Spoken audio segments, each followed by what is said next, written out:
What up, though, everybody? Welcome back to another episode of the King and Deuce Show. I am Deuce, and I'm joined by my co-host, none other than my guy King. King, what's good, brother? What's good? What's good, everybody?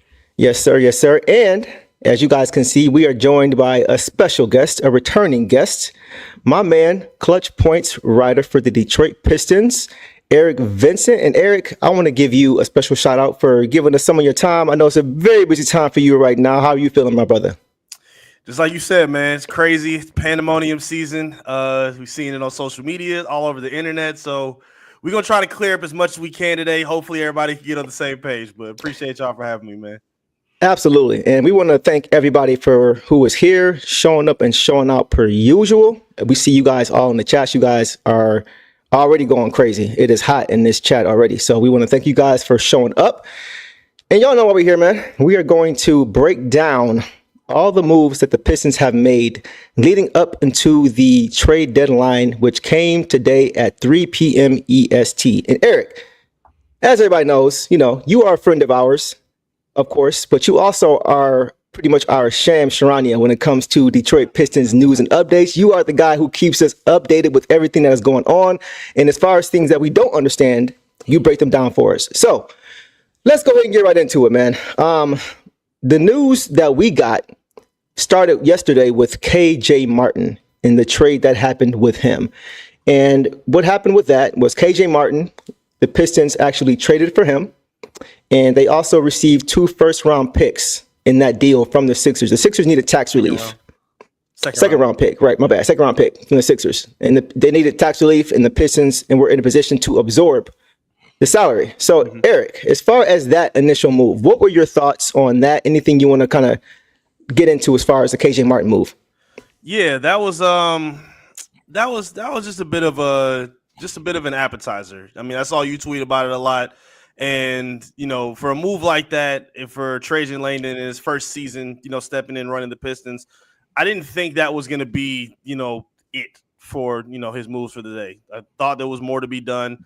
Obviously more bodies were added. So, they were already sitting in a position where a move had to be done to, be under their roster limit. So, I was happy to at least see that, Trajan wasn't sleeping. We saw him on his phone a lot during the game against Cleveland. He was a real busy man trying to make some things happen, answering whatever he was answered.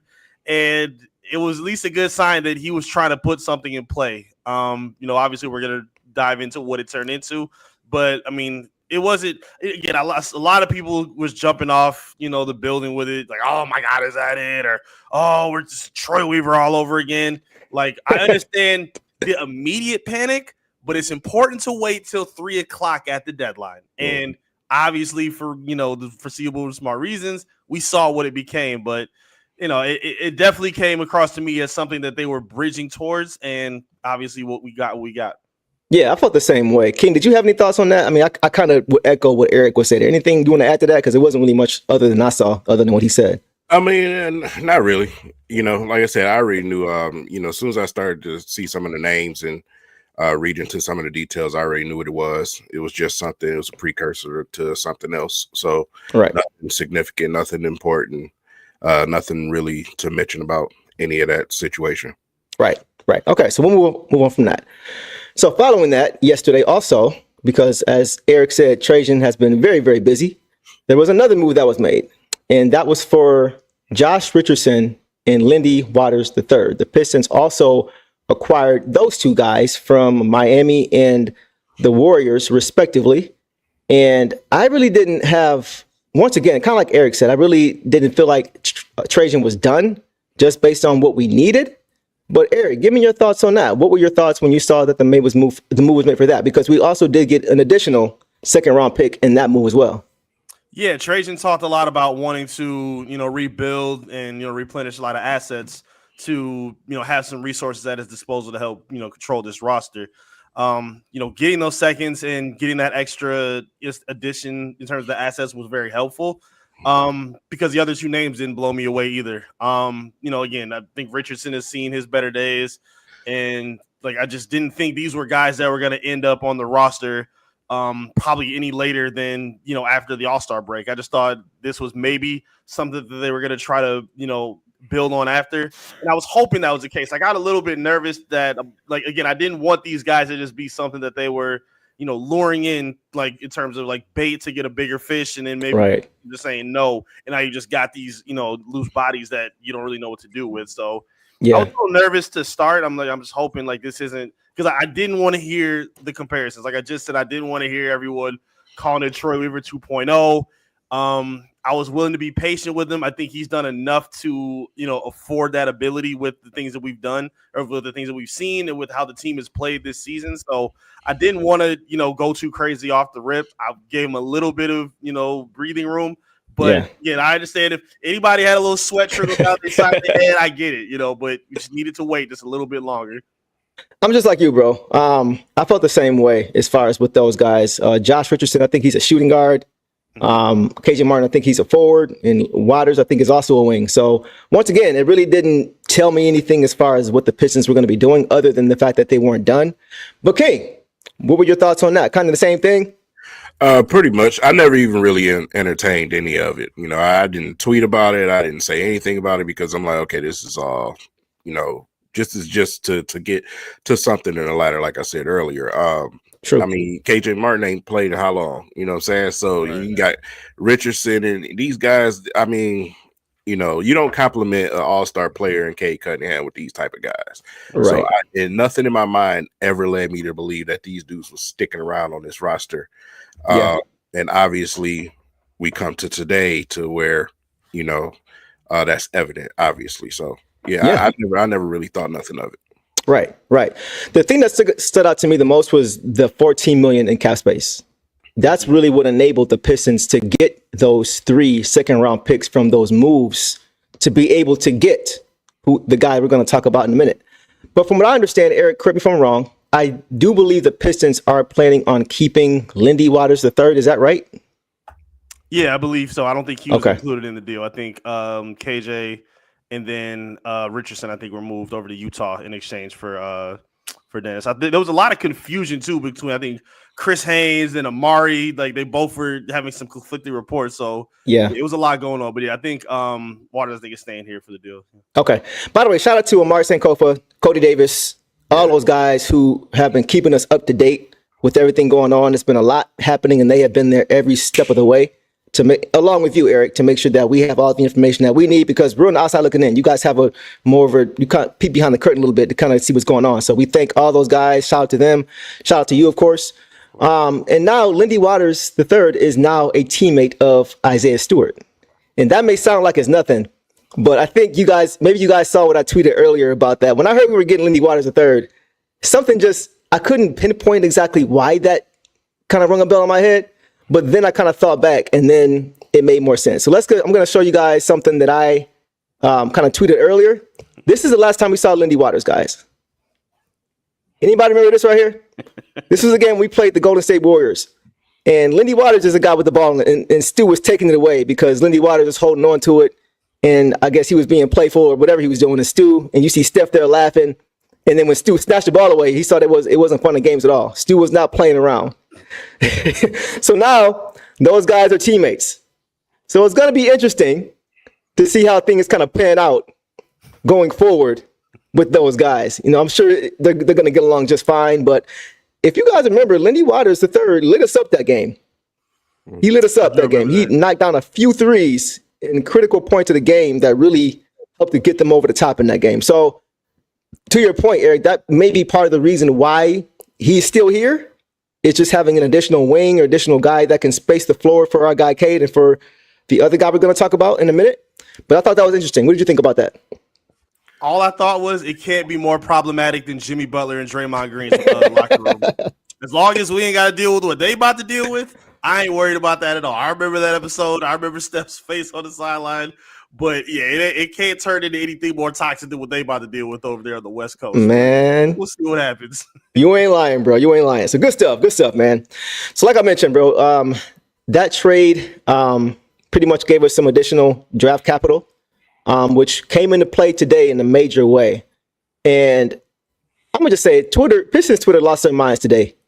As the clock struck 2 p.m. and no deal was made, it was just flooded with panic And, people saying, the Pistons had dropped the ball.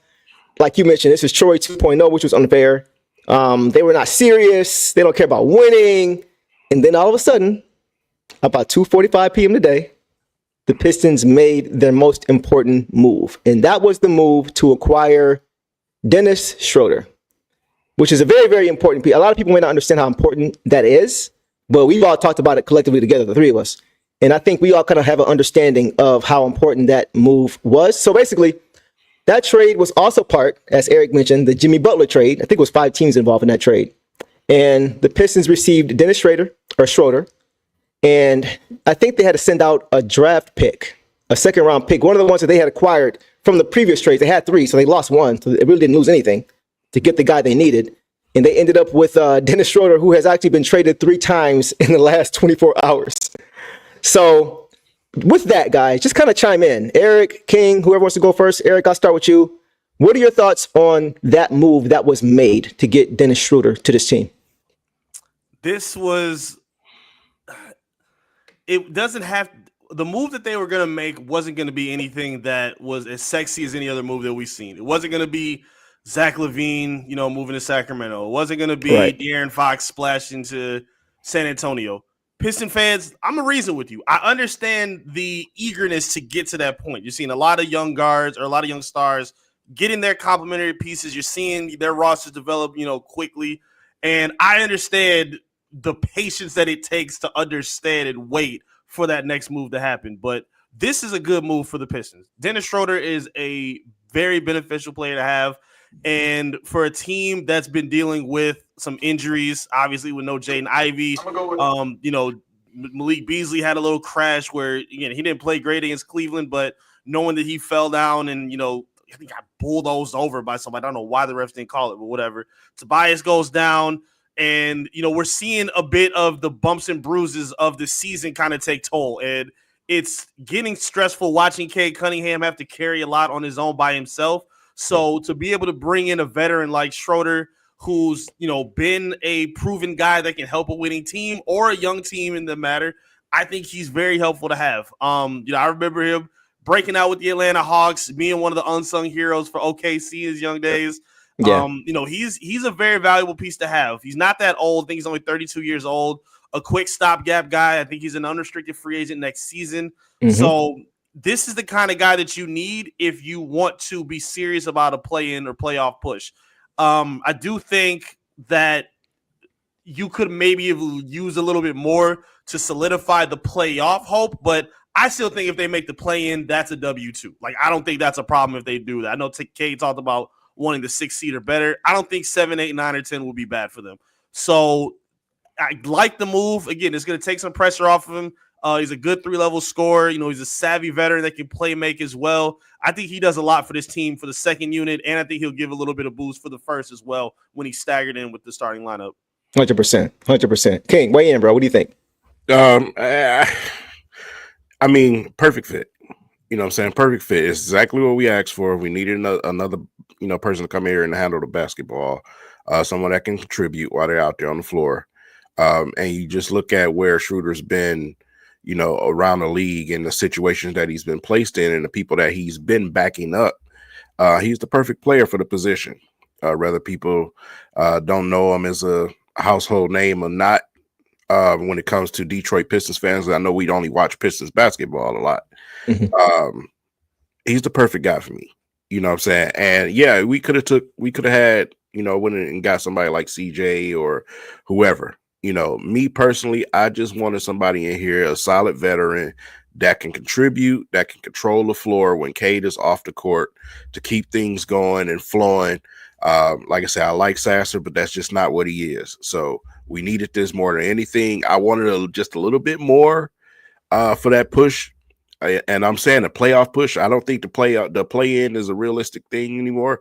I think we flat out go into the playoffs. I don't know what position we end up in, but we're a playoff team. Unless something devastating happened, like some crazy injuries or something like that, I think we're definitely a playoff team. He's the type of guy that you want to have in the playoffs, to help with that push. You know what I'm saying? So, like I said, I am definitely happy that we went and got a guy like him. We'll see what happens this offseason when it's time to hit the next gear. Let's just not get ahead of ourselves. I know a lot of fans, they want to play NBA 2K when it comes to the NBA and just get these big names and, everything else. Listen, we're not there yet. We're just getting to the playoff. We were talking play in. We're talking playoffs now. You know what I'm saying? Yeah. So let the development continue, because everyone always say we should develop our players. Let's do it. Actually do it. And see where that takes us, man. And then in the off season, next season, if the roster looks different, then that's fine. But right now, I'm good. Yeah, there's nothing wrong with being greedy, as long as you're realistic, right? I think that's the biggest thing. And like you mentioned, Eric, just playing meaningful basketball is something that a lot of these guys have not done yet. A lot of these guys, most meaningful basketball in the NBA so far has been contending to get into the NBA Cup, which they didn't make. But there was a game early in the season that if they won, they would have had a spot in there. So that was the most important game. So just getting some playoff experience is going to be huge for a lot of these guys who have yet to be there. And I'm gonna say this too, guys, about Trajan Langdon, man. Just how shrewd he was with this. Because, like I mentioned, they were able to take on Schroeder's contract because they had that $14 million in cap space, right? And just think about this. Guess how much Dennis Schroeder makes this season? $13 million. So it just shows you that from a numbers standpoint, he understood what he was doing. He basically used all of the available cap space that the Pistons had available, and they either had to use it or lose it. You can't take it with you. So not only did he address the hole they had at the backup spot, but he also didn't waste the cap space that he had available. And to go with that, Schroeder's contract is up at the end of the year. So at the end of the season, he will have been the perfect bridge for the Pistons while Jaden is out. And when Jaden returns, likely next season, he can jump right back into his role that he's currently in. So Trajan did all of this with the assets that he just created for himself in the last 2 days. And he didn't lose any veteran presence. A lot of guys were saying, let's trade Malik Beasley to get assets and all these different things. No, absolutely not. He addressed the needs we needed to address in a way that wouldn't affect our current core, our veteran leadership, and our future. So in my opinion, he absolutely cooked. He cooked. It wasn't a splash like a lot of people wanted to see, but that honestly would have been detrimental to our team in the future, in my opinion. So I'm glad he did the way he did it. I think he worked out perfect. Yeah, at this point, they weren't in the position to be able to make that kind of move. He is fielding questions tomorrow morning at 10 o'clock in the morning to kind of go over, what happened in the trade deadline. So I'm sure we'll be getting some questions out. If you got any in the comments, let us know. We'll be sure to get out and, talk and say whatever we can get out at that time. So yeah, we'll see if he had another plan. As of right now, we saw even early in the season or before the season actually, that I think made a pitch to Tyus Jones. So he's known that, finding another ball handler, even when Jaden Ivey was healthy, was a priority for this team. So to see that, he was able to make this move now, even if it came at 2:45 with 15 minutes left to go at the deadline. Yeah. It was still good to know that he is trying to make, things work. He's not just staying pat with where things are. He understands that changes need to be made. He probably sees a lot of the, weight that's being placed on Cade at this moment. So it is good to see that he is active and is aware of what the priorities are of this team. He's not just ODing on a position because he likes big men. Like, he's actually addressing areas of concern to make sure the postseason push is worthwhile for this franchise. Yeah, and I think he understands the importance of making sure that his franchise player is happy. Yeah, 100%. And he's doing a good job of that. So there was a casualty of a player who was on this team that is no longer on this team, and that player is Wendell Moore. Wendell Moore was waived today in order for the Pistons to get back underneath the roster limit. So what are you guys' thoughts on that? As far as Wendell Moore as a player, did the Pistons waive the right guy? What do you guys think? Eric, I'll start with you. I mean, no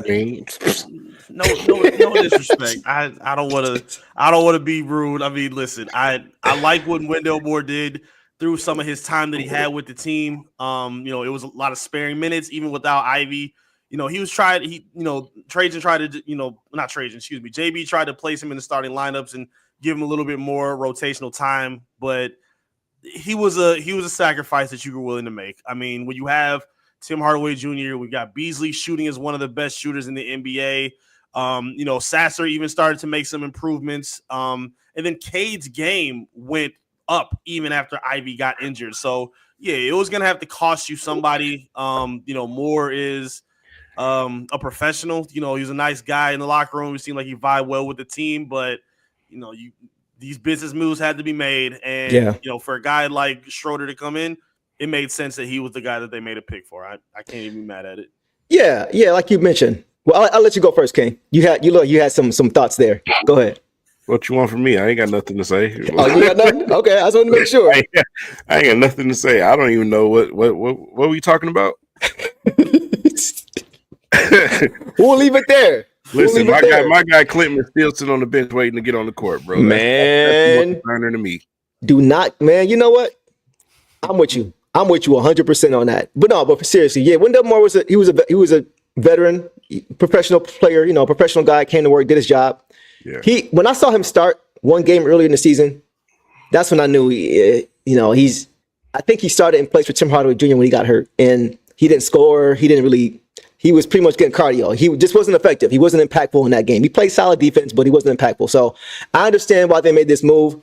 Good luck to him, going forward in his career. Like you said, he seemed like he's a nice guy, but he was a casualty that kind of just had to make the move. So, and you're right. He wasn't a vet. I said vet. He wasn't a vet. He was a professional is what I meant to say. Professional guy, came to work every day, did his job. So we'll leave it there on Wendell Moore. And now what I also want to get to, guys, is going back to the Dennis Schroeder move. How does this impact we talked about it a little bit, but how does this impact the Pistons going forward as far as their roster balance? I'll start with you this time, King. What do you think? Obviously we renting the guy, right? We still searching for another guard this offseason. We're still searching for another guard. Ivy comes back. We stagger him and Cade, and that's fine. But we still need a veteran guard that we're going to have here or keep here. Or if you go and draft somebody, if you feel like you can draft a guy that can come in and fill that role, fine. We still need a guard, though. We need somebody that's going to be here along the ride with Cade that can either, like I said, if it's a veteran, he's going to be here, or if it's a guy that we can develop along with Cade, fine. We need a guard. We still need a guard. This is only temporary. This is the push for the rest of the year. Like I said, it's not like he's here for multiple years. He's a rental right now. So that's just what it is. Yeah. Eric, chime in, bro. What you think? I think, obviously we're probably going to see Sasser's minutes go down a little bit. While he was playing pretty good, I still think he's more suited as a combo guard. Like when he was making a lot of the plays that he was making, post Ivy injury, it was a lot of, obviously the step back jumpers, getting to the hoop, drawing contact. He's not much of a playmaker consistently, at least. That's where he's better suited, and playing extended minutes, especially with Cade on the bench, it just really wasn't working. Like the offensive rating difference was night and day for real. So this is, again, like King said, this is the guy that you need for a situation like this. I think he fits well. Wasn't the most efficient this season compared to how he was in his career, even though I don't think the Golden State situation was that great for him. Right. Playing a lot better than he would when he was with Brooklyn than he was with Golden State. And I still think he can get back to that. I think he's going to have the opportunity and the volume. Unfortunately, this kind of puts him in a position where he's a little more elevated in terms of his responsibility than he would be on a contending team. So, knowing that the Pistons need extra scoring, extra ball handling, another creator, they're going to be leaning on him a little bit. I think, I agree with King. They definitely could use a guard or just another wing in general, whether that's a three, a stretch four. They just need another guy that can go get his own. It can't always be Cade, at the top of the key, getting trapped and swarmed like he was last night. It's got to be somebody else that can take that pressure off of him. And you're seeing a lot of these young players get that right now. They're not just bringing on like a lot of rental pieces. They're adding on the right guys that they think are going to take off that pressure. And we've seen that work so far. So as of right now, I don't think, we're going to see it until maybe this offseason. I think they are buying a lot into the stock that we saw from Jaden Ivey, even though a lot of people are still doubting him on social media. I think the Pistons, at the very least, see that he's the real deal and that he fits for the future for this team. So I think they're going to wait till he gets back, and I think we're going to see a bit more aggressive side from Trajan, regardless of where they are. I think they're not at a point where they can keep waiting and keep kicking the can. They're going to have to start making some moves at this point, especially if they do make the postseason. Yeah. I agree with that. I agree with both of you guys, actually. I think the biggest thing for me personally, as far as with having a guy like Schroeder, is, and you guys kind of mentioned it in the comments, is Cade doesn't have to come back into the game in the fourth quarter with 9 minutes left, right, and try to go the rest of the way. The last few games, we've seen him do that. He's logged 38 minutes, I think, the last 3 games. And he still put up 38, 9, and 7 with 1 turnover last game. Like, it's ridiculous. You do not want to run this guy into the ground. No. You don't. If he's around 33 minutes a game, 34, I would much rather like that for him as far as his usage, because his usage on the court is already high already. But you don't want him on the court a long time at the same time. So just having him fresh in the fourth quarter, having a guy who can just hold the fort down while he's out, not allowing the lead to balloon as soon as he sits down, not having him look at the scoreboard watching and the clock watching, Sasser, give me another minute. Can I get another minute? No, you need somebody, and that's what J.I. did. I think, like you said, Eric, people are understanding how important J.I. is now that he's gone. Unfortunately, it took that for them to see it. Yep. But there is no J.I. sliding to the 1 anymore when Case sits down. Now it's Sasser trying to do it, or Tobias trying to do it, or Beasley all these guys who are not natural point guards put it in that position to try to facilitate offense. And it works sometimes, and then sometimes it doesn't. And you see how when Case sits down, any lead we have just disappears. Or any deficit that we have balloons. And now you're bringing K back, and now he's trying to get it. It's just not a good recipe for success if you're trying to win ball games. I think we would have won these last 2 ball games had we had either Schroeder or Jaden. Just somebody who could do it. The other team would be like, we have to deal with this guy. Exactly. They sit down. It's like, man, okay, we ain't got to deal with nothing. You know what I'm saying? Yes. Let's just play some mediocre defense. We'd be all right. But no, the next guy that comes in after Case is down needs to be a pest, a problem, something that you have to respect out there when he's handling the basketball. So like I said, whether that's point guard, shooting guard, small forward, whatever it is, somebody needs to be a threat from somewhere. Right. And honestly, it wasn't fair to Sasser, man. I know he's catching a lot of flack about how he's played. That's honestly what I expected. I think, King, we talked about that. We always say when he's in the game, he needs to be a scorer. That's like trying to make Jamal Crawford your point guard, or Lou Williams your point guard. These guys who come into the game as scorers, trying to make them the point guard. It's just not going to work. Go ahead, King. Just like you saying, and this was my next point about with the Pistons period.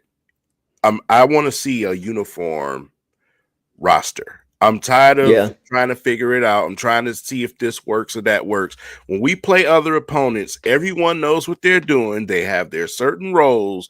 That's it. When we played Cleveland, when their shooters came in the game, guess what they did? Shoot the basketball. Right. Not trying to be extra, not trying to be Fontecchio, acting like Ginobili at times. We talking about getting in the game, knowing what the hell you're doing. You have your role. Now stop us. That's where I want the Pistons to get to. I'm tired of experiments. I'm tired of doing the Rodney Stuckey thing with Sasser. Bro, let's get something. Let's get straightforward and focus, and get these guys in position to be successful, because Sasser he's being put out there and he's being asked to think and do things that he's not. Like I said, we were talking about somebody who was 5 years in college that just scored, exactly. Went out there and just was a burner. So now you got him out there trying to do things that's uncharacteristic to him. It's a little unfair. Go and get somebody this offseason, whether you draft him or bring him in free agency, that can handle that backup point guard position. And let's get this team uniform. You know what I'm saying? Whoever's here, whoever's not, fine. But I just want guys in position to do their jobs. That's it. Every team we go against, you see that. It's just not us. Eric, get in there, bro. Yeah, something else they've been tinkering around with that I think is going to take a little bit more time than like the immediate, push right now is Asar as a primary ball handler. There's been some potential. I mean, his first step is unbelievable watching Mm-hmm. him do it, but he needs to, I tweeted this yesterday, he needs to take the step that Jaden Ivey was taking this season of knowing how to control your speed, when to start, when to slow down, when to put your defender like on your hip, how to blow past them, and just have the overall confidence to look for your shot. I mean, it's getting there, but you can tell he's still getting to a point where he's more comfortable with passing than he is with finding his shot. The free throw form is getting a little bit better. He spends a lot of time in pregame working on that.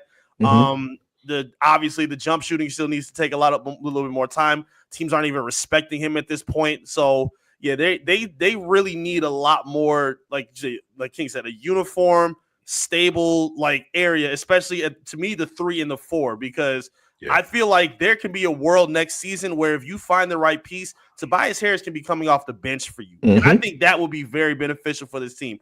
He's good and he can be streaky, but I feel like when you lean on him too much, like JB called him a security blanket, which I get for sure, but I think you don't want to sit in that blanket for too long. At a certain point, you got to come outside and, have a bit more aggression with what you need in consistency. So I think Tobias could be that if they find the right guy to sit him, because right now it's just too much inconsistency from that 3 and that 4 spot, whether it's him or even Tim Hardaway Jr. Like, it's just a lot that's going on that needs to be a little bit more refined with the team.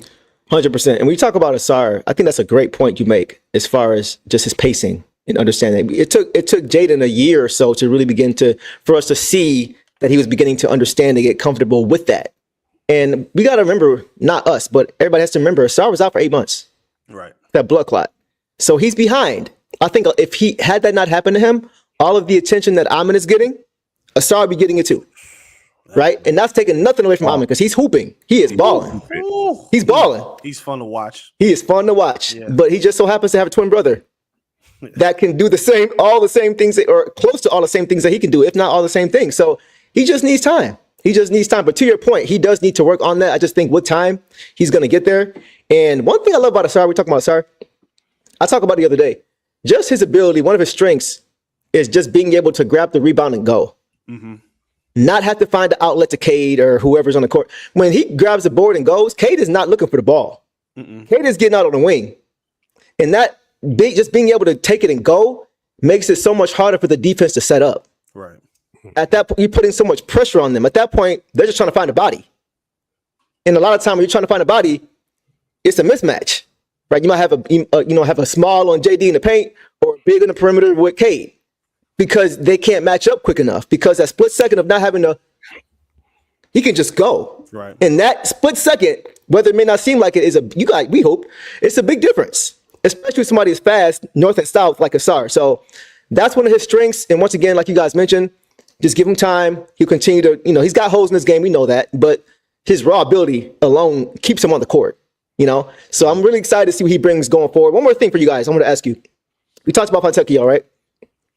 Do you think, because y'all know how I feel about Fontecchio, if you're not catching and shooting, exactly. If you're not catching and shooting, if you're not doing this, move the ball and move yourself. And we saw whenever he wouldn't do that, he would put the ball on the floor, and most of the time it would either be a missed shot or a turnover, more times than not.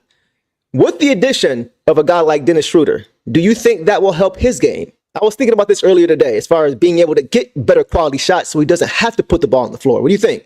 Either one of you. Absolutely. Because like I say, it's just a different dynamic out there on the floor where Schroeder is handling the basketball. Right. Schroeder is pesky. He's a problem. You know what I'm saying? And it's just going to open up situations where Fonte can get more shots in the corner simply because of the penetrating that Schroeder can do. So like I said, that's the thing with Sasser is, Sasser, if it's not a step back 3-point shot, it's not, or a floater, then that's it. You know what I'm saying? Schroeder will go to the basket. He'll take it to the rack in a heartbeat. Right. And like I said, that creates open shots on the wing. So it's probably going to look a lot better for that second unit out there when Schroeder is on the court. Yeah. Eric, what do you think, bro? Yeah, couldn't agree more, man. If you look back to these Piston rosters, I can, like you mentioned Stuckey. I'm thinking a little maybe after that with players like Marcus Morris, John Lure. These guys are always put in positions where they have to do more than you want them to do. Yep. And to me, that's where I'm not super mad at the fans' frustration, because I'm sure at this point, again, I just named a team from 10 years ago at this point. I'm aging myself or whatever. Like, it gets frustrating having to keep waiting for that. Now, granted, things are coming together. You're seeing some talent come, like, show their star ability, and I think that's great to see. But you're still in a position, like you said, with a guy like Fontecchio who's trying to drive baseline, and like he's not like Cade. I mean, even though Cade doesn't get no foul calls either, he's not going to get to the line or get any kind of respect, driving on his opponents. It's just not going to happen. So stay in Rome along the perimeter. Schroeder's great in pick and roll scenarios. I think he'll work really well with Stu. I think he'll work really well with Duran. And Paul Reed, who I think is probably going to start getting some more minutes. I think he's going to find a little bit of a rhythm with him too. I think he'll be able to dissect defenses, get to the hoop, get his own free throw attempts, and be able to find shooters along the perimeter as well. I think he's going to be able to solve for that big time. Yeah, that's a great point about Paul Reed, man. I was just watching him yesterday. It seems like whenever he comes to the game, he makes an impact. Instantly, right? Yes. Right? Just he finds a way to be impactful, and that's like my thing with Fontecchio was if his shot's not falling, he's not really impactful. But Paul Reed, we saw it last night against those trees. Jared Allen, Evan Mobley, he was banging because those guys are not strong guys. They're tall guys, they're wiry guys, but they're not strong guys. Paul Reed was in that paint, man, banging with those guys and making things tough for them. Can't get in there, bro. What do you think? No, yeah, you're right, man. I was just thinking though when you brung that up, man. I just wanted JB Bickerstaff just throw Stu in there with Duran just once, man, just one, because they do this. They do the same thing every single time we play them, bro. They go extra tall, and we got one guy down there trying to deal with two giants, bro. It just doesn't work for you. Have to play two bigs against Cleveland. Yes. Let Paul Reed be the guy rotating in between, whatever it is. You know what I'm saying? But you have to match their energy, bro. And they killed us because of that. I'm so sick of seeing us be outsized down there when we play certain teams. Yeah, and to your point, bro, not even just Cleveland. Look at the top 4 teams in the East. Cleveland, Boston, Milwaukee, even the Knicks now with Cat. Like, they all play big. They have 2 bigs. And meanwhile, we got Tobias at the 4. God bless him, but he's 6'8" in a good day. You know what I mean? So there's no way you can expect JD, like you mentioned, King, to be battling by himself down there in those streets. He's stronger, or at least as strong as both of those guys, but that's not fair to ask of him. He's not as tall as neither of those guys, So go ahead, King. No, I was just saying you'll be tired at halftime, bro. Yeah. With that. Yeah. So to your point, Paul Reed, I would like to see Paul Reed get more Fontecchio's minutes. Personally, I don't want to see Fontecchio trying to bang against who was it he was going against the other day against who was it? I forgot who it was against. He's just undersized most of the time at that position. I just don't want to see it. So 100% Paul Reed, he deserves more of an opportunity. 100%. Great point. What do you guys think about Ron Holland so far? As far as what you've seen from him in his rookie campaign, how has he looked to you guys? King, what do you think, bro? I mean, how could you not like him? He represents this well. You know what I'm saying? He's a Pistons. You can't be more of a Pistons type of player. Yeah. You know what I'm saying? So not just the chippiness, not just get up in dudes' faces, not because he might push his teammate out the way and say, "Hey, I'll run a fade for you." That's not why. His game, attacking the basket, feisty on defense, man, bringing the energy. It's plenty of times where I've seen him get in the game and just re-jolt the Pistons, man, after they, come out a little flat on their feet. And you just need that. You need that type of energy, man. But once he starts to figure it out and put everything together, that's when he's going to become really dangerous to some of these teams in the league. 100%. Larry Nance Jr., thank you, Devin. That was who I was talking about, Fontecchio. There was so many offensive rebounds, and Fontecchio was trying, but he's just not big enough. So, but what do you think about Ron Holland so far? Eric, what have you seen from him so far, bro? I love his growth. I love what he's doing right now. He started off really raw. I mean, started off with just kind of, finding his way defensively, channeling energy, defensive plays, which he's still doing now at a higher level. I mean, I think it was Atlanta that he had that the steal where he rips it off the ground, that he gets a transition layup. and then he stops the steal and the inbound on the next play to jack up LCA. Yeah. He's been fun to watch, and I love where his confidence is right now, because now he's been in a position where you don't have a Jaden Ivey, where Asar is still trying to figure out his offensive confidence. Ron ain't scared of anything, and I like that. Like, he's not scared of any of his opponents. He's not scared to shoot threes. He's not scared to step into big moments. And I think a big reason for that is something that JB talked about. When he missed those 2 free throws against Milwaukee, that did a lot to him. And he said, you don't get a backbone unless you go through experiences like that. He said, it's going to hurt. It's going to, mean something to him. And you're going to see a different player, from here on out. And we absolutely have. He's been more confident. He's been more aggressive defensively. He's not scared of the chippiness, especially for whatever reason. Teams just want to square up with Detroit now for whatever. I don't know why that's become a thing, but I'm all for it. I even think that Rod earned himself a real number. I don't think he should be 0 next season. I like where he's at. I think we're going to see his game come on a little bit stronger in terms of his offensive impact. And I think that's going to mean a lot for this second unit and for his career development as well. Yeah, man, you said it, bro. He is not lacking in confidence at all. It was a point early in the season when the shot wasn't falling as well as it is now. We were like, all right, Ron, that's enough threes for this game. Right. You're 0 for 5, bro. That's enough. So he's never lacking any confidence. He comes on the court like he belongs. He walks on the court like, yeah, I'm here. I'm here. I'm gonna show. I love that about him. And he never has any plays drawn up for him. Yet he still finds a way to be one of the most impactful players on the court every time he's on the court. Right. Those are things that you just can't. He just has a way of galvanizing his guy. The way he gets the crowd involved, like nobody else on his team. Nobody else on his team gets the crowd ignited the way he does. He engages, like you mentioned, when he got the steal, got the layup, and did the above the rim move where he turned around real quick and got the steal and got the extra. Yeah, I love to see that. And he just got the crowd into it. He just is a ball of energy, and he's a pest, and he's so tough. Go ahead, King. No, I was just gonna say, shout out to Ron Holland Sr. for creating that dog, man. Shout out. I was just about to say, I actually got to speak to him for a minute after against the Atlanta game afterwards. He's taking that rookie rising star challenge thing personal. That snub of not getting invite, he told us he's taking that personal. I don't think he'd mind if I told him that or said that. Yeah, he said he was not cool with that. He said he used that as a chip on his shoulder, and those are another one of those things that's going to put that chip on his shoulder and make you want to be better. He's very, I think Asar was asked after the post game in the against last game against Cleveland. He says that, someone asked him about how Cade inspires him. He said he inspires a lot of the young guys on the team, and I think Ron is one of those dudes as well. I think they see his work ethic. I think a leadership standard in terms of work ethic and professionalism is reflecting amongst the young guys, from guys like Cade, JB, Duran. I think that's translating down, and I think we're going to see that a part of their improvement as they go through these kind of growing pains right now. Yeah. King, any additional thoughts on that?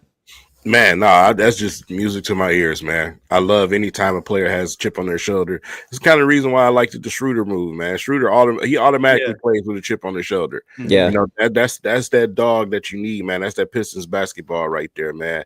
And like I said, yeah, when you see a guy like Cade working all the time, man, I mean, putting in work all the time. Shout out to Ashton, the trainer, by the way. Pistons need to hire him. Anyway, yes, Pistons, hire that man.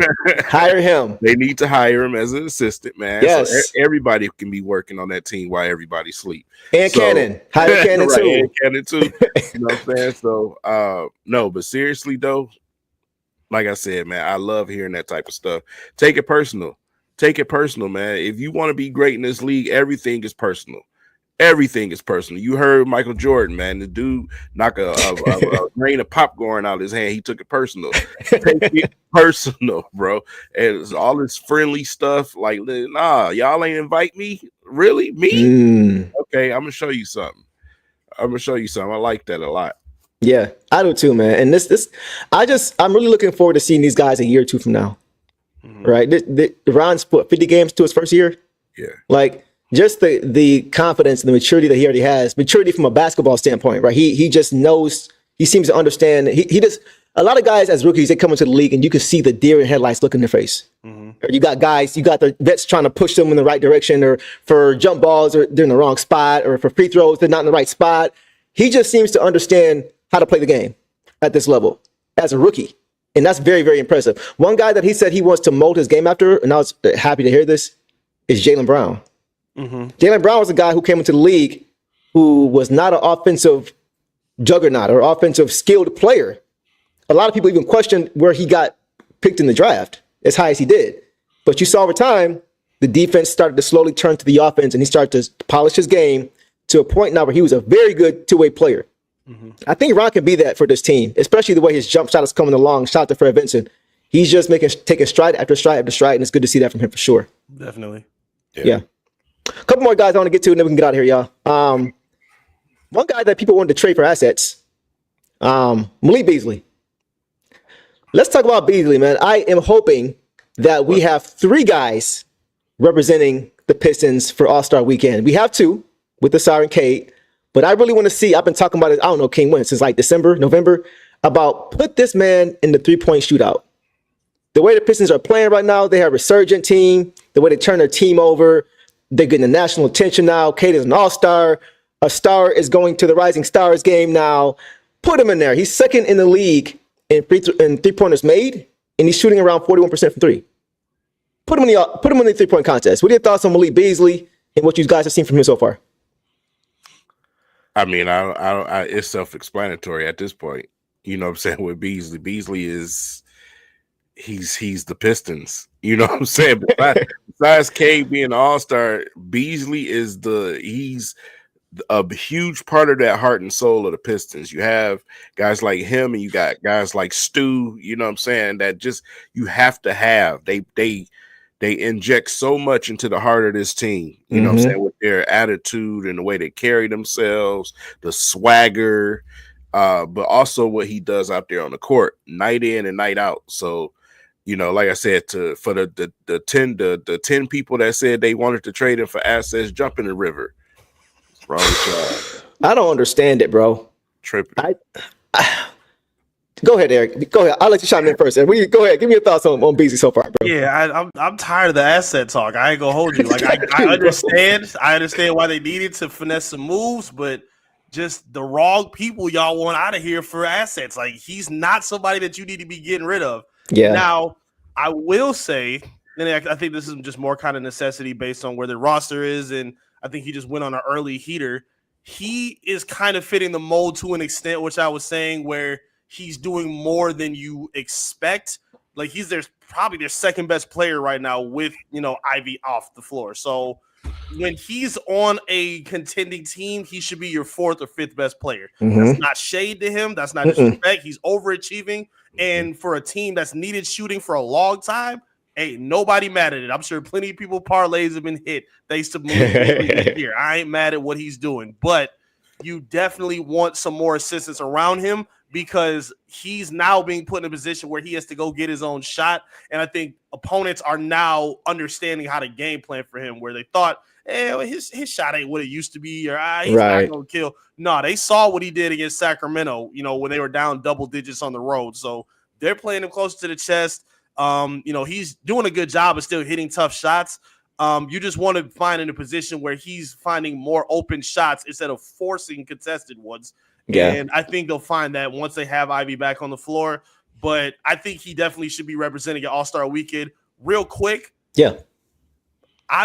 We just talk about names you could add on there. It won't happen this year, but if he puts on a little bit of weight and gets his ups a little more impressive, I'd like to see Ron in the dunk contest. If he I would get up too. In there. I think that would be fun to see. Him or sir. Yeah. Someone tweeted me the other day or yesterday. They're like, "Hey, can we get a video of Ron for the game?"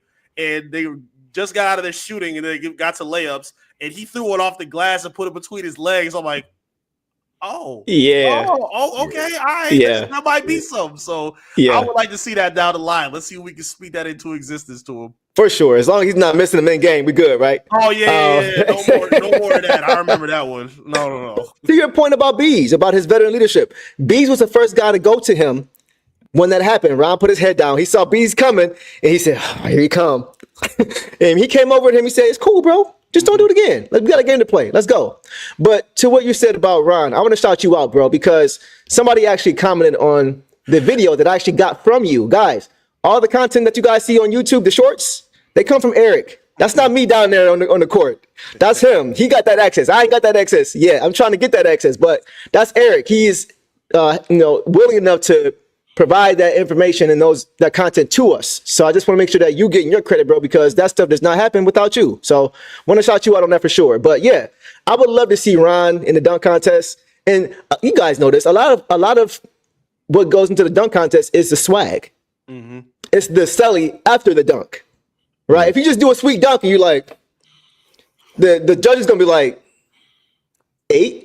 You know what I mean? So like you gotta have a swag with it. So I'm definitely with you. I would love to see him or Sar or one of those guys in the dunk contest to represent the Pistons on an even grander scale. So yeah, that was you, Marvin. So, Marvin, yes, that was Marvin that commented and said, yeah, Deuce is on the court. Nah, bro, that wasn't me. That's Eric, man. That's Eric, man. That's Eric for sure. And then Ivy in this, how about that? Ivy in the skills challenge. That'd be cool. There you go. I can see That'd that. be nice. I can definitely see that. With his speed? Absolutely. With his improved jump shot now? Yeah. Oh, yeah. You know, that'd be nice to see. Yeah, man. So I just want to shout him out. One more guy we shout out, and then I know you got to go, Eric. He doesn't get a lot of fanfare.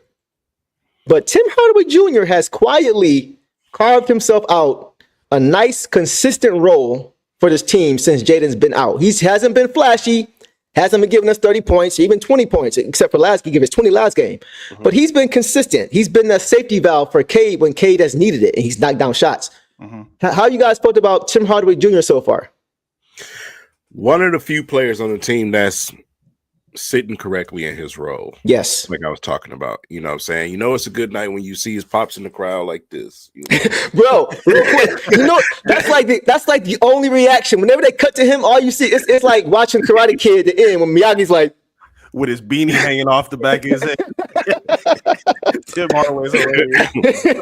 You know, Tim can take a charge, he can do anything. Pops just be sitting over there like, yeah. Man, when Tim got kneed in the head, he was probably over there like, that's my boy. He tough, ain't he? Oh man, but his role, he's found his role. You know what I'm saying? He comes in, he does what he does. You know, whether the shot is falling or not, he's trying to take charges, he's trying to play defense. He's just trying to help the team win in any way that you can, and that's what you want from your veterans. You know what I'm saying? That's what you're asking for from veteran players. That's the example that the younger guys need in front of them. No matter if your shot is falling or not, you go out and you give the same effort every single night. Yeah. Eric, what do you think, bro? Thoughts on Tim Hardaway Jr. so far?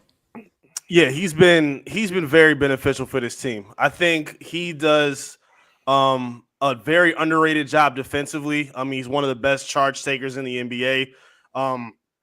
Very good at rotating off ball. And he's done a very good job of helping the young guys as well. Sometimes it doesn't really reflect it in terms of when Dern is picking up foul trouble or Cade or Sard, like they're still getting the ticky-tack whistle sometimes. But, you know, Tim Hardaway's taking a lot of time in pregame and postgame as well, I've seen, where he's actually helping them with things that they can remember moving forward. Hey, this is how you can avoid not being here at the end of the first half. This is what you can do to anticipate that steal when they're rotating the ball along. Like, they're doing a much better job of knowing when the shots or the ball is going to get to the shooter, and they close out just in the nick of time. And I think he's been a big pivoted reason because of that. Good point. He also does a really good job of moving without the basketball in a league where a lot of guys don't do that anymore. Like, he does a good job of, okay, he might be playing over the top. I'm going to swing back around under the hoop and then, you know, cut, maybe get an off-ball screen from one of the forwards,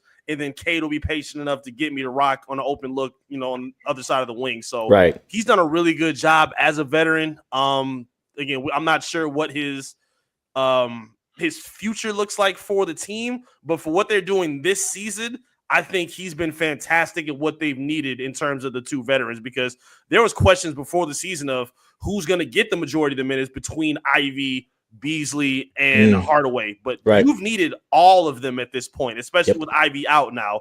And I'm going to keep saying Ivy's name for the people who don't want to understand how important this dude is. Say it again for people in the back. I just want to make sure y'all hear me. I don't want to see it on Twitter no more about him not being mentioned, understood with his team. So, No, I love what Tim Hardaway has brought from a professional standpoint, production standpoint. He's helped Cade out a lot in terms of his playmaking. And I think he's done a tremendous job for this team for sure. Yeah, he's been as a starter what Beasley has been for that second unit. Just that consistency. Yeah. Before I let you go, Eric, Tobias Harris got hurt yesterday. Leg injury. Any update on him as far as how he's doing, if he's going to be available in the next coming games or days, anything like that? Anything yet? I haven't seen anything yet. I haven't got a chance to talk to Coach. The good news is he did walk off on his own, even though it did look kind of scary to begin with. He didn't play the rest of the game, obviously. It is a big game playing against his old team, Philly, on a national stage. Going to be on ESPN. We'll try to get a word tomorrow if we can, but I haven't heard anything yet at this moment in terms of his availability. Okay. Y'all heard it first. Yep. Eric, we'll keep you guys posted, man. Well, look, bro, we appreciate you as always, man, coming on and giving us some of your time. For anybody who does not currently follow this, man, Eric, where can we follow you? Let everybody know so we can make sure that everybody's doing that. Love y'all, man. Appreciate y'all for having me on the stage, man. All y'all can follow me on my social media. You see the tag right there at I am Eric Vincent on all my socials. I'm on Twitter all the time. Make sure you hit me up on there. You can follow me on my YouTube page as well, Top Title Entertainment. Go ahead and subscribe. Check me out on there. And all my work and my articles are on clutchpoints.com. All my beat reporting, I do my articles exclusively over there. So make sure y'all check me out. I love interacting, love building up with the community. I appreciate y'all. It's been a good time, man. Hopefully they can finish the rest of the season strong. And he has some quality stuff. I'm not just saying that because he's our boy, because he's here, but I read pretty much every one of his articles. Mm-hmm. For real, like no cap. Yeah. And it's good stuff. He's not chat GPTing out here with his articles. Nope. Like he's legit. He's legit putting in the work for sure. That's why I always share every single one of his articles because they're really that good. So make sure you guys tap in with him. I'll make sure that there's a link to every one of his tags in this video after we are done so you guys can follow him. But Eric, bro, appreciate you, man. Looking forward to having you back on the show. And we'll talk soon, bro. My pleasure. Y'all take it easy, man. All right, you too, brother. Yes, sir. So, King, man, anything else you want to get to, bro, while we are still here? There's a few different, situations going on that we got to kind of get to as far as other players. We don't have to necessarily, but let's start with JD. JD's kind of got a lot of flack this season. I think a lot of it unnecessarily. But let's take a pause. My boy Ashton is here again. AB, what is goody, my bro? But yeah, for sure. What do you think about JD, man? What are your thoughts on JD so far this season? Man, the people that's crying about JD is they need to quit, man. The only thing that I can agree to say right now, he's been playing. Obviously, you've seen all the double doubles, right? That's statistical, right? Mm-hmm. From watching the game, on the defensive side of the ball, still needs to get better. Yeah, still needs to get better. Still needs to be a little bit more dominant on the defensive end. Can't let guys come in here and get triple doubles on you. You know what I'm saying? Or whether we won the game or not, that can't happen. Same energy that you're giving on that offensive side of the ball, give that on that defensive side of the ball too. Block them shots, man. Be disciplined. Get your timing down pat. Whatever Stu was doing and whoever he's been working with, you may need to holler at them because Stu's timing is impeccable now. Yes, it's impeccable. And like I said, it's just a little bit on tweaking on the defensive side of the basketball. That's it. For sure. He has a ways to go, but I do want to give him credit because he has made a lot of strides since the beginning of the season. With little things, his screening, the way he's sprinting down the court now, the way he's battling. He's not assuming shots are going in. He's still attacking the glass.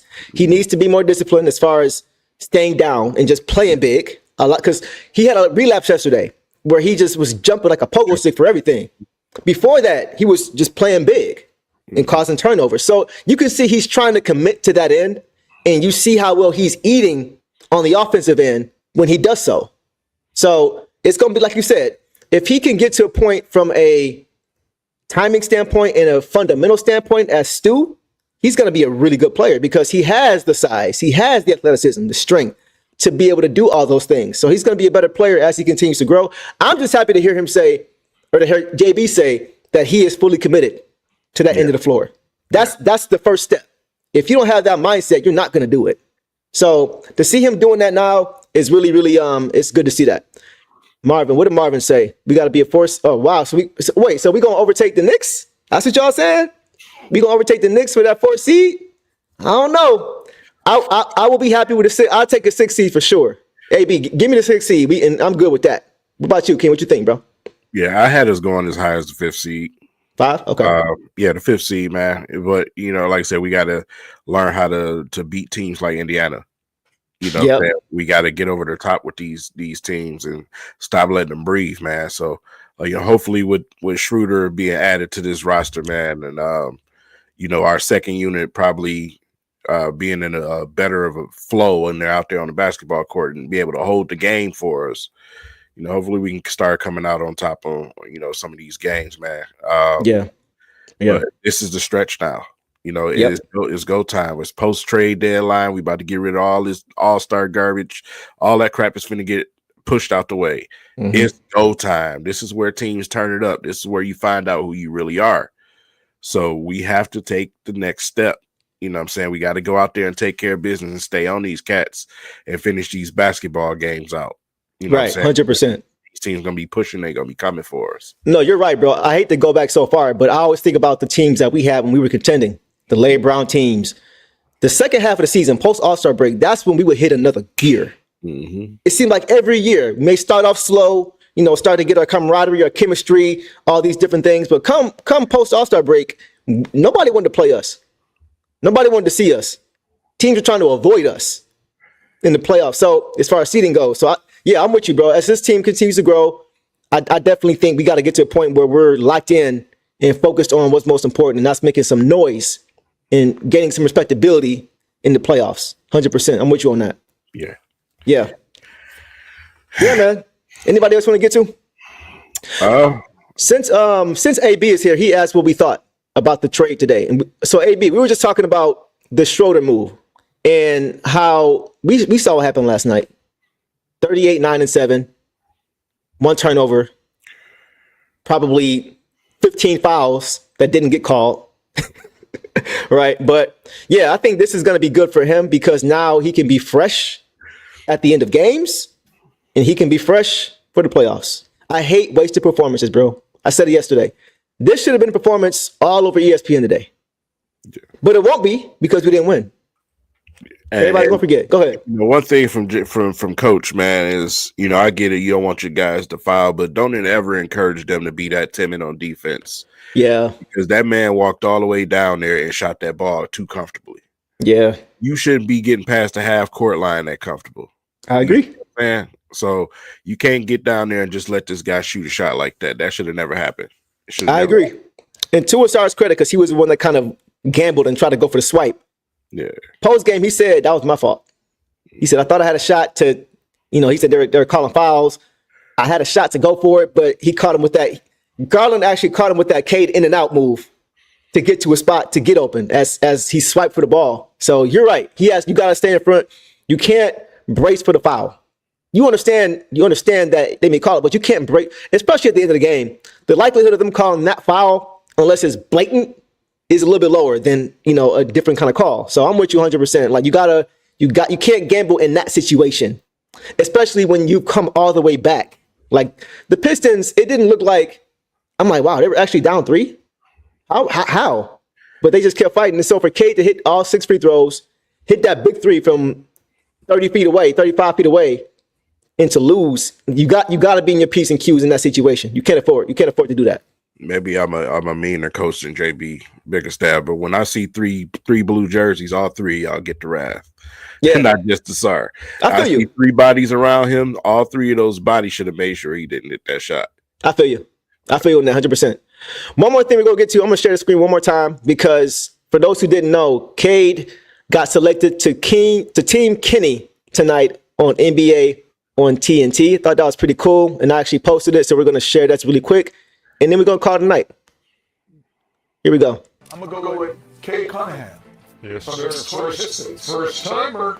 6'7" point guard, handles, shoots that thing, plays hard every day. Fourth in scoring, third in assists. Scoring for the third in assists. There you go. So you got both of my favorite players on your team. Yes, sir. One more time. First timer. 6'7" point guard, handles, shoots that thing, plays hard every day. Yeah, Kenny Wine. Scoring third in assists. Yep. In scoring. For the Third in Pistons. There you go. Get it done. I think so too. Man, My question is, why is K so low? I mean, it's his first. Why game is out, bro. You know I ain't trying to hear that, bro. Bro, these is legends we talking. We're fans. Those are legends we talking about. Bro. No, I'm saying the squad like okay, Ant-Man, all right. Brunson, Jaren Jackson Jr., Jalen Williams, nah. Look, Garland, listen, nah. you gotta Mobley, understand, nah. man. Like, those nah, guys bro. have been there already. K just got here. We got to stop thinking like fans. Those are veterans or legends picking these guys, man. Bro, those guys have been here already. He just got here. You can't just go off names, though. You can't just go off namesake. If you try to perennial playoff players that's on that list. Jalen Johnson is not a perennial all-star. Evan Mobley is not a perennial all-star. Darius Garland is not a perennial. We saw who the best player in the court was yesterday. It wasn't Garland and it wasn't Evan Mobley. It was Cade Cunningham. I'm just saying, bro. Come on, man. Even in situations like this, when he is an all-star, he's still like at the like. Come on, bro. Come on, man. I'm sorry. You fanning out, man. I'm not, bro. I'm just talking about from a strictly basketball perspective, bro. Those guys are not better than him. They're not. You think Jalen Johnson better than Cade? Those guys are they're also all-stars. They're also on winning teams. They also went to the playoffs last year. That is true. That's true. Not. That's true. Out. Now that's a good point. Jalen Johnson on the best team in the West. Evan Mobley and Garland on the best team in the. But if I see Donovan Mitchell up there, I'm like, all right, cool. But Darius Garland, Evan Mobley, I can't get with it. I just can't get with it. But I understand what you're saying. You got to reward winning, which is why Kate is there now. I get it. All right. I can't stand you, but all right, whatever. Well, listen, y'all. It's been a fun show, man. We're gonna end it with that. This has been very, very good. Yeah, Jalen Williams is not. Yeah. All right. Anyway, yeah, I'll leave it alone. King will get on me. I'll leave it alone. It's been a good show, man. Glad to have you guys here. Looking forward to seeing Cade in the All-Star game, seeing All-Star in the Rising Stars game, and hopefully seeing Beasley in the three-point contest. We should know about that in the next couple of days because that's on the 15th as far as the three-point shootout for All-Star weekend. So today is what, the 6th? Yes. Yeah, the 6th. So we'll know soon. And we'll just kind of go from there. But this has been a great show. Anything else, King? No, that's it, man. Besides the fact that, greatness is about to happen tomorrow. Yeah. Yeah, man. So, what you predicting? No, I ain't talking about that. What you talking about? I'm talking about me. What's going on tomorrow? Tomorrow, turn 39 tomorrow. 39. Oh, you getting old. Yeah, that's right. I forgot. Hey, y'all, King is turning into a fossil, y'all. God, dog. Me and 39? Stafford play tomorrow, man. You said you and who? Stafford. Oh, I forgot about that. But he not 30. He way younger than you, ain't he? He about to turn. Ain't Stafford finna turn 37? 38? He that old? I didn't think he's that old. Okay. Yeah, stuff like this. This is I why thought you was gonna be 59. That's why I said it right here. I thought you was gonna be. You know what I'm saying? That's wild. Y'all some haters, man. Yo, T Grizzly looking mug. I thought you was turning 59 tomorrow. Oh man, but I'm right behind you, bro. I'll be 39 this year too. So, but happy. Hey, everybody, drop some fire emojis or some happy birthdays from my boy King. Here we go. Yeah, let's get him going. For sure. It's always a blessing to see another year. On some real talk, it's always a blessing. And now that he's gonna be a father again, we gotta keep him young. You know what I'm saying? We gotta keep him young. So he about to be aging for real this time around, 39. You know what I mean? Devin, appreciate that. Yes, sir. Everybody, man. Yeah, y'all show love. I want to say, excuse me, still got a little flu going on. Hey, you good?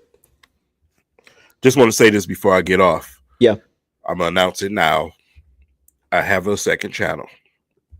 I got a second channel. I'm not talking about my family channel. I'm talking about my second channel. It's called King Reacts, and it's King Reacts Plus Gaming. I'll be reacting to all type of videos, not just sports, anything. I'll be reacting to all type of things. I'll also be gaming on that channel. So that channel is getting ready to be launched. Okay. At beginning of next week. So look out for that. Okay. It's called King Reacts, you said, right? Yep, King Reacts. King Reacts. I'll make sure I go sub. Y'all make sure y'all go sub as well. Y'all know King always got good content. You know what I'm saying? So definitely. And we're going to end it with this right here. We're going to give you this. and then we gonna give you this just on the love because you have to. I gotta see this. How many you got now? You got the Black Brady bunch going on over there, man. What's going on, man? I ain't got 7, man, but you know, some like it. Hey, man, be fruitful. Nah, respect. I got 2, and I don't know how I'm gonna get through tomorrow. So respect to you, bro, for sure. So yeah, we'll end it with that, y'all. Appreciate y'all hanging with us as always, man. We'll be back soon. Pistons have a big game tomorrow. Hopefully, they get a dub, and yeah, we'll go from there. Looking forward to talking to y'all soon. And as always, Detroit versus everybody.